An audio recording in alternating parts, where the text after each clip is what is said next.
Madame, Monsieur, bonsoir. Jeudi 25 juin et premier jour de déconfinement. L'essentiel de l'activité économique a bien sûr repris en zone 1 et 2. Dans un souci de suivre pour vous l'évolution de la situation au niveau national mais aussi régional. Et bien sûr en attendant le plan de relance économique du gouvernement, nous mettons le cap ce soir sur la région de Fès-Meknès.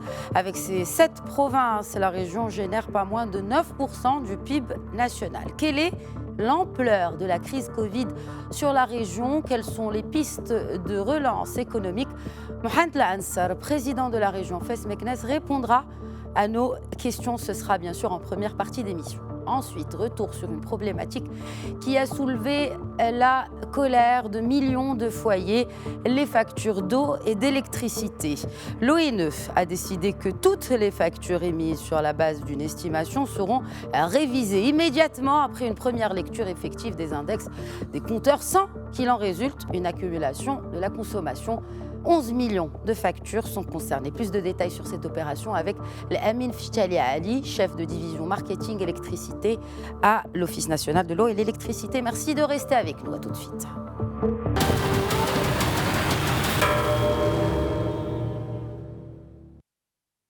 Et tout de suite, direction Fès, où nous joignons par Skype le président de la région Fès-Meknès et secrétaire général du mouvement populaire. Bonsoir, Mohamed Lansar. Bonsoir. Pouvez-vous tout d'abord nous dévoiler peut-être quelques données chiffrées sur les effets de la crise Covid sur la région Fès-Meknès? Effectivement, la région de Fès-Meknès, comme l'ensemble des régions du Maroc, a été affectée par cette pandémie et par cette longue période de confinement. Vous savez que la région de Fès-Meknès, qui représente 4,5 millions d'habitants, 40 000 km², et a une économie essentiellement axée sur le secteur primaire, sur l'agriculture, puisque nous sommes deuxième au niveau de la contribution au PIB national. Nous sommes également cinquième au niveau national sur les services et sixième sur l'industrie. Mais quand on regarde de près ce qui s'est passé et ce qui se passe, nous sommes un peu dans le schéma national, c'est-à-dire que nous avons plus de 80% d'entreprises qui ont arrêté définitivement ou temporairement pendant ces 3 mois de confinement. Et sur ces 81% qui ont arrêté, eh bien, 60% représentent des très petites entreprises, les moyennes entreprises représentant 36%. Je dis ça parce qu'il faut rappeler que la structure, effectivement, de l'entrepreneuriat est à une majorité écrasante très petites entreprises. Elles représentent 96% de tout le tissu industriel de la province. Alors, si on ajoute effectivement les méfaits de la sécheresse et des tempêtes de grêle sur l'agriculture, plus un peu beaucoup. Tout ce qu'a subi le tourisme, c'est vous dire qu'effectivement la région a souffert énormément de cette pandémie. Très bien. Alors, nous allons bien sûr revenir sur les effets de cette tempête de grêle, également sur les effets de la sécheresse sur l'agriculture dans cette région. Mais avant, revenons sur cette réunion du comité de veille économique, comme c'est le cas pour toutes les régions du royaume. Le comité de veille économique de la région Fès-Meknès a tenu le 8 juin dernier sa première réunion et vous avez déclaré à l'issue de cette première réunion, Mohamed Lansar, que l'après-Covid-19 sera plus difficile que le confinement, étant donné qu'il s'agira de relancer l'économie qui a beaucoup souffert. Fin de citation. Quelles sont les priorités de relance par secteur qui ont été discutées lors de cette réunion et est-ce que vous avez déjà commencé à travailler sur les pistes de relance urgentes? Alors effectivement, le Conseil de veille économique régional est pour nous, disons, élu des régions une très bonne chose. D'ailleurs, il faudrait préciser que c'est une demande émanant des présidents de région, donc qui a reçu l'aval du gouvernement, du ministère de l'Intérieur, parce que nous pensons qu'effectivement, bien que la relance est tributaire effectivement du programme de relance et de la stratégie de relance qui sera arrêtée au niveau du gouvernement. Les régions ne sont pas identiques, qu'il faudrait adapter un peu les dispositions qui sont arrêtées au niveau national, qu'il faudrait éventuellement les compléter par des interventions, même limitées par les régions. Alors, cette première réunion du comité de veille économique, effectivement, était d'abord une réunion d'écoute des entreprises. Nous continuons d'ailleurs à travailler un peu avec les secteurs, à écouter un peu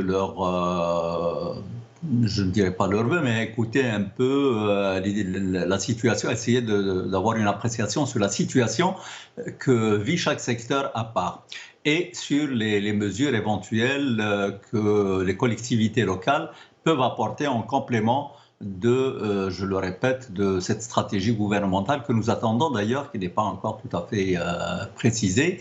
Et nous avons vu effectivement que pour certains secteurs comme le tourisme, l'artisanat et la restauration, eh bien, puisqu'il faut essentiellement agir en direction de la demande intérieure, nous sommes en train d'examiner un peu si il faudrait développer davantage de relations aériennes, de transport aérien entre les régions. C'est un champ d'action sur lequel les régions ont déjà participé ou sur lequel elles travaillent. Eh bien, nous regardons effectivement si ça peut être intéressant de les développer. Nous regardons également ce qui peut être fait au niveau de la promotion, si on peut participer et soutenir un peu la promotion, parce que vous savez, toutes les régions vont être dans une situation, je dirais, concurrentielle, ce qui est tout à fait légitime et normal. Donc, nous examinons ces problèmes au cas par cas. Pour l'artisanat, qui est un secteur qui a également souffert et qui représente pour la région de Fès un atout important, eh bien, nous sommes en train d'examiner la possibilité de créer des espaces d'exposition et puis peut-être dès que le déconfinement sera un peu plus élargi, de réorganiser des journées de vente-exposition comme on l'a toujours fait au niveau régional comme au niveau national. Nous sommes à ce stade-là, nous examinons au cas par cas. Monsieur Louali, au sein de la Wilaya, rencontre également les différentes composantes de la société économique et nous travaillons donc la main dans la main, de concert, pour voir ce qui peut être fait. Travailler main dans la main, oui. Quid du secteur touristique, Mohamed Ansar? Comment relancer le tourisme dans cette région alors qu'il y a des dissonances profondes entre le Conseil préfectoral du tourisme de Meknès et le CRT de Fès? Que fait justement la région pour y remédier? Écoutez, ça c'est un vieux problème qui ne date pas d'aujourd'hui et qu'il serait présomptueux de dire qu'il va être réglé dans les 2-3 semaines à venir. Nous avons en tant que région, nous avons déjà posé ce problème d'une unicité, d'essayer d'unifier un peu la représentation du tourisme au niveau de la région, quitte à avoir effectivement des représentations provinciales. Je vous dirais même que c'est le souci primordial, ce serait d'avoir des représentations au niveau de chaque province, mais à l'intérieur, bien sûr, d'un chapeau régional qui serait un conseil national. Bon, il y a eu des difficultés parce qu'il y a des situations acquises qu'il est difficile effectivement de changer. Eh bien, nous essayons, je sais qu'il y a aujourd'hui beaucoup de conflits entre les représentations et l'Office national marocain du tourisme à la suite de cette campagne promotionnelle qui veut lancer. Eh bien, nous essayons de jouer aussi un peu, disons, de rapprocher les points de vue, tout en sachant que dans ce secteur, la région et les collectivités territoriales peuvent apporter leur appui. Il ne faut pas oublier qu'une grande partie des taxes et impôts de l'hôtellerie sont des taxes et impôts locaux et que, effectivement, c'est les collectivités locales qui doivent examiner ce qui peut être fait en matière de report, en matière d'exonération peut-être, je n'en sais rien. Mais donc, nous estimons qu'il y a quelque chose à faire pour nous, pour rapprocher les points de vue, en attendant effectivement qu'on dépasse un peu ce stade parce qu'il faut revenir à quelque chose de plus orthodoxe, avoir des représentations régionales. La région aujourd'hui est une institution constitutionnelle. On ne peut pas continuer à travailler en dehors de ce cadre, quitte, je le répète, et c'est notre sentiment dans la région, à multiplier les représentations au niveau des provinces, parce que le tourisme de Fès n'est pas celui de Boulman et n'est certainement pas celui d'Ifrane ni d'Hajb. Très bien. D'ailleurs, cela fait partie des propositions que vous avez soumises au chef du gouvernement, et notamment ce point sur l'accélération de la mise en place de la charte de la déconcentration administrative et revoir justement le calendrier pour cette mise en place et donc un peu donner du rythme à cette régionalisation avancée. Je voudrais à présent passer au secteur agricole, si vous le permettez.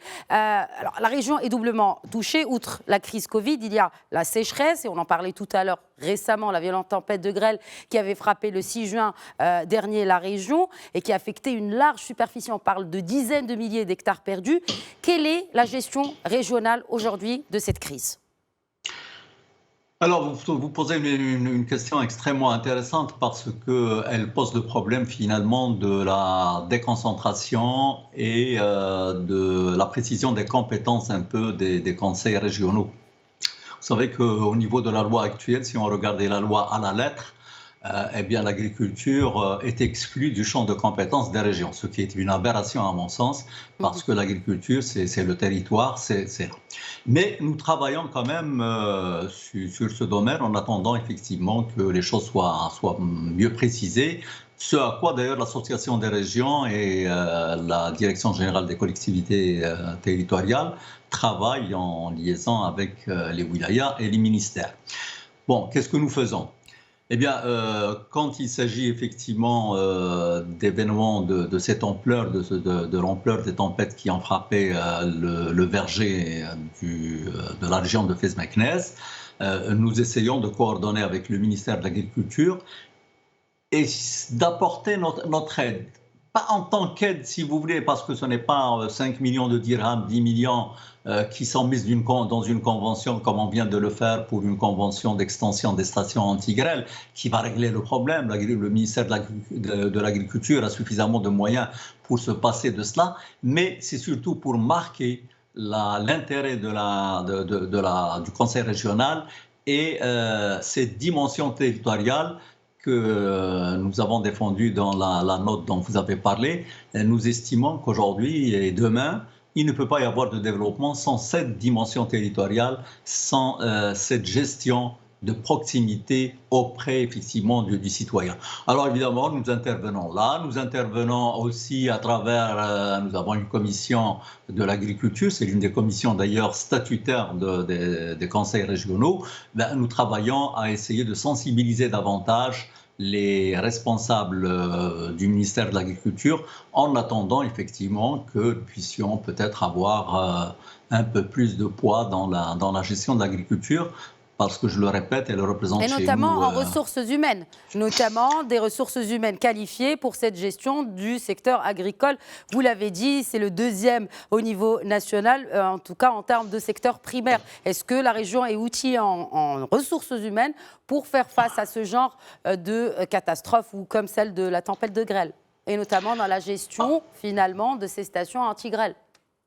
Vous savez, effectivement, vous avez raison de parler de ressources humaines, de qualitatives, mais en fait, il ne faut pas penser que la région, quels que soient ses moyens en ressources humaines, va se substituer à l'agriculteur lui-même ou au service de l'État à l'heure d'aujourd'hui. Mais là où la qualité joue, c'est pour essayer d'anticiper, c'est pour essayer d'aller regarder un peu, d'avoir une véritable carte, un véritable miroir de l'agriculture de la région. Parce qu'il n'y a pas une agriculture, d'ailleurs, dans la région comme au Maroc. Il y a des agriculteurs, des agricultures. Il y a effectivement l'agriculture, la grande, c'est comme pour l'entreprise. Il y a la grande agriculture, la moyenne et la petite qui est, hélas, la plus nombreuse. Et donc, il ne faut pas croire que des mesures peuvent être appliquées de façon uniforme à l'ensemble. Et c'est là que la région pourrait être intéressante, effectivement, et est intéressante dans ses interventions. Oui. Ouais. Alors, je m'adresse à présent au secrétaire général du mouvement populaire. Alors, les principaux partis politiques ont soumis leurs propositions de relance économique au chef du gouvernement. Que pouvez-vous nous dire sur la vision de votre parti pour endiguer les effets de la crise ? Écoutez, effectivement, nous avons soumis une note, comme beaucoup de ministères, et je répète ce que j'ai déjà dit, vous m'avez posé la question, en disant qu'il faut faire attention. Nous avons présenté une note sur ce que nous pensons être les pistes politiques et les visions politiques dans lesquelles doit s'inscrire effectivement ce post-Covid. Mais sur le plan technique, sur le plan effectivement des ressources, des financements, des besoins, ce n'est pas les politiques qui peuvent le faire, c'est celui qui détient l'outil statistique, c'est le gouvernement qui va présenter d'ailleurs une loi rectificative des finances. Alors nous avons effectivement insisté sur une révision des priorités. Aujourd'hui ce n'est pas un secret, tout le monde le dit, le Covid a montré que la place du secteur public est importante et qu'il faut peut-être donner un coup de volant à cette ouverture un peu trop grande sur le privé dans laquelle le service public est plus ou moins sacrifié. On l'a vu avec la santé, on l'a vu avec l'éducation nationale. On l'a vu avec la nécessité pour l'État, non pas d'être interventionniste, mais d'être plus présent, effectivement, et plus correcteur de certaines dérives. Nous avons également proposé, effectivement, et je le répète, que les collectivités territoriales doivent absolument avoir leur place et être associées à ces actions à travers la déconcentration. Et bien sûr, il y a aussi tout le référentiel du mouvement populaire. C'est essentiellement le développement rural. Nous disons qu'il est assez de considérer le développement du rural comme un prétexte. Il faut réellement mettre en place une véritable politique du rural si on veut équilibrer le Maroc. Merci Mohamed Ansar, président du Conseil régional de la région de Fès-Meknès, d'avoir répondu à nos questions. Je vous en prie. Merci. Passons à présent à la deuxième partie de Questions Écho.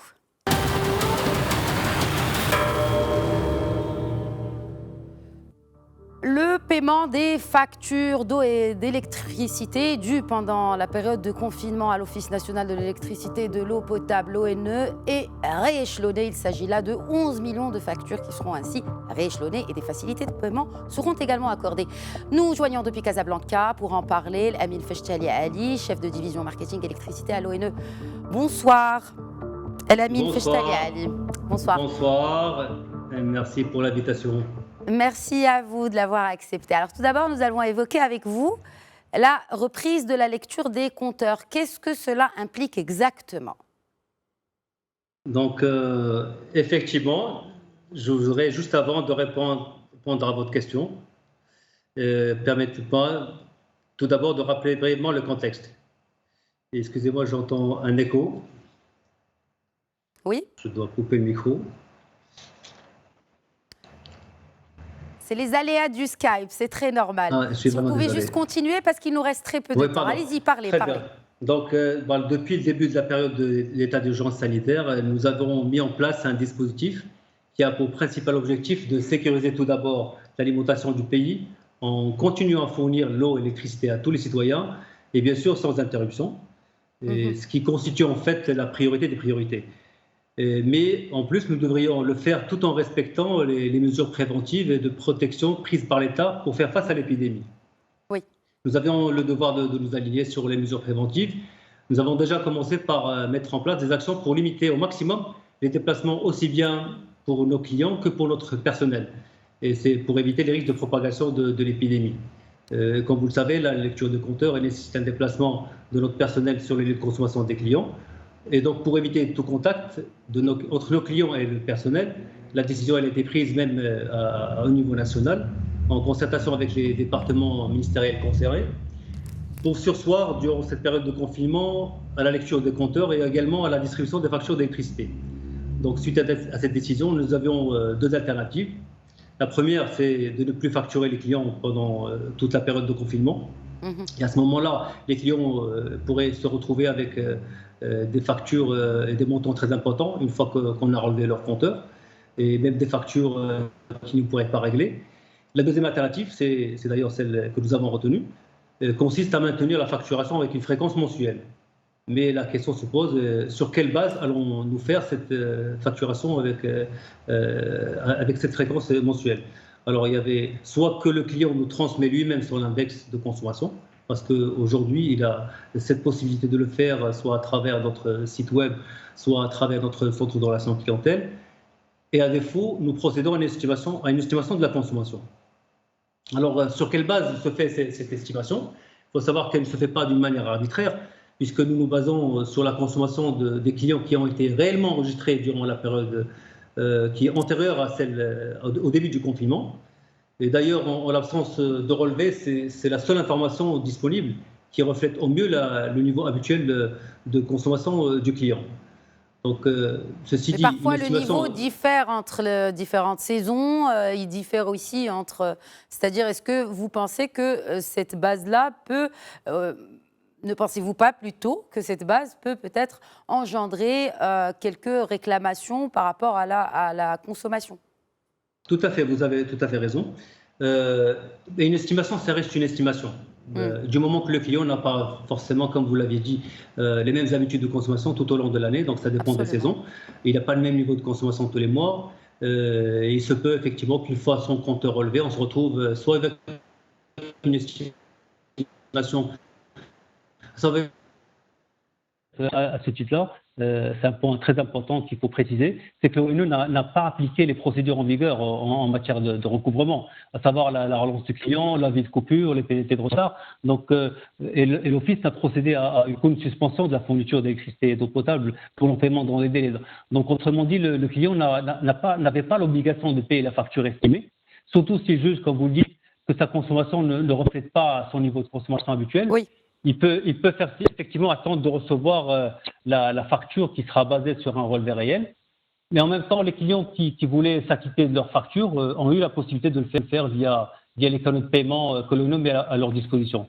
Donc, avec la reprise, effectivement, justement après cette estimation, donc une fois qu'on a repris la lecture des compteurs à partir du début du mois de juin, alors, toutes les consommations des clients qui avaient été estimées auparavant et facturées durant cette période de confinement font l'objet d'une régularisation systématique. C'est-à-dire qu'on n'attend pas la réclamation des clients, c'est une régulation qu'on fait systématiquement. Mais cette fois-ci, bien évidemment, c'est sur la base d'une lecture réelle des index de leur compteur. Alors, comment se fait cette régularisation? Nous recalculons les redevances de consommation relatives à toute la période des 3 mois, par exemple, de confinement, qui séparent les 2 derniers relevés, en fait, pour obtenir une consommation réelle du client, mais on le fait chaque mois séparément. Donc pour cela, nous allons tout d'abord répartir cette consommation totale de toute la période d'une manière uniforme sur les 3 mois. Sur les 3 prochains mois, ce sera rééchelonné sur les 3... Oui? Non, je ne parle pas pour le moment de rééchelonnement, je parle surtout de comment on fait la régularisation. La régularisation, c'est très bien. Très bien. Effectivement. Alors, c'est très important de cet aspect-là. Donc, ce qu'on fait, c'est que ce qu'on a relevé comme consommation des 3 derniers mois, les 3 derniers mois de confinement, on le répartit d'une manière uniforme sur les 3 mois et qu'on facture séparément, chaque mois séparément. Et ce qui n'engendre en aucun cas une surfacturation pour les clients, parce que d'une part, il ne sera facturé que sur la base de ce qu'il a réellement consommé. Et d'autre part, puisque c'est répartition uniforme, ça lui évite justement, des glissements, ça lui évite aussi le glissement des consommations vers les tranches supérieures qui sont plus chères. Très bien, juste pour qu'on comprenne et que ce soit très simple et qu'il ne nous reste pas beaucoup de temps, parlons justement règlement. Alors, qu'en est-il du rééchelonnement du paiement de ces factures? Comment sera-t-il réalisé? Alors, effectivement, en ce qui concerne le rééchelonnement et les facilités de paiement, donc nous sommes tout à fait conscients qu'une grande partie de nos clients doit être en difficulté financière durant cette période. C'est pour cela qu'on a adopté une certaine flexibilité en matière de recouvrement des créances. Alors, on a accordé effectivement des reports de paiement en faveur de plus de 11 millions de factures. Donc, il s'agit de repousser et de reporter la date d'échéance de 11 millions de factures. Et on a accordé également des facilités de paiement pour les clients qui en expriment le besoin. C'est-à-dire qu'on donne la possibilité aux clients de payer sa facture en plusieurs versements qui peuvent aller, en fonction des cas, de 3 à 6 mois, voire même 12 mois pour des montants très élevés qui dépassent les capacités financières du client. On a aussi, côté clients après paiement, parce qu'on a des clients électricité qui sont dotés de compteurs prépaiement. On leur a aussi accordé des avances en kilowattheure. Ce sont presque 400 000 clients qui ont bénéficié de ces avances et qu'on va effectivement récupérer progressivement à l'occasion de recharges ultérieures après le confinement. Et également sur plusieurs mois, ça va s'étaler entre 3 et 6 mois, et même sans intérêt moratoire selon les cas. Parfait. Alors, quand vous parlez de factures des clients, parlons-nous ici de particuliers ou d'entreprises également? Alors, on parle essentiellement de particuliers. Très bien. C'est les particuliers, effectivement, des ménages en particulier, et plus précisément les ménages dont la consommation ne dépasse pas 150 kWh par mois, par exemple en ce qui concerne les ménages électricité, et ce qui représente à peu près 85% de notre clientèle totale. Alors, bien évidemment, au moment de la régularisation, il peut y avoir bien sûr des erreurs, mais c'est très très rare, c'est vraiment extrêmement rare. Et dans ce cas, bien sûr, les services de l'ONE, ils procèdent immédiatement aux ajustements nécessaires. Parfait. Et je saisis aussi... Pardon, oui, allez-y. Alors, oubliez de saisir à l'occasion. Rappeler que les clients qui souhaitent bénéficier de facilités de paiement peuvent toujours adresser leur demande, soit en contactant notre centre de relation clientèle, par téléphone ou par email, soit en se rendant sur notre site web, ou bien en appelant directement l'agence dont ils relèvent. Merci beaucoup, Amine Feshtali Ali, d'avoir répondu à nos questions. Merci. Merci à tous de nous avoir suivis. C'est la fin de Questions Écho. Je rappelle que vous pouvez interagir avec nous via le hashtag Questions Écho et restons vigilants. C'est le début du déconfinement, mais n'oublions pas les gestes barrières et restons bien sûr très très vigilants face à ce virus parce qu'il est toujours là, même si nous sommes déconfinés. Prenez bien soin de vous. Je vous donne rendez-vous demain, Inch'Allah, à 21h pour un nouvel épisode de Questions Écho.